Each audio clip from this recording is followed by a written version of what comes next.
তো চলো বন্ধুরা, বাড়ি চলে এসেছি মায়ের কাছ থেকে। তো এখন এই যে কটা ডিম নিয়ে এসেছি, সিদ্ধ ভাত হবে।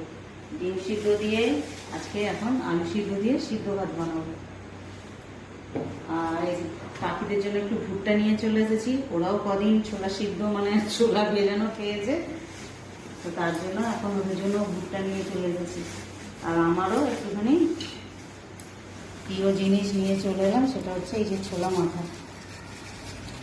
কলা বেরিয়ে যায় যে ছোলা মাখাটা, ওটা বেশি খেতে ভালো লাগে, কিন্তু সেটা পেলাম না, এরকমটাই পেলাম। এটা দিয়ে এখন একটুখানি মুড়ি খাবো, তারপর ভাত বসাবো। তো চলো, আজকের মতো গুড নাইট। ভাত করে খেতে খেতে অনেকটাই রাত্রি হয়ে যাবে। এটা দিয়ে এখন একটু অল্প মুড়ি খাবো। তুই খাই বাবু মুড়ি একটু? ও মুড়ি খাবে না। কিরকম বানিয়েছে আর একটু দেখি খেয়ে। দারুণ বানিয়েছে।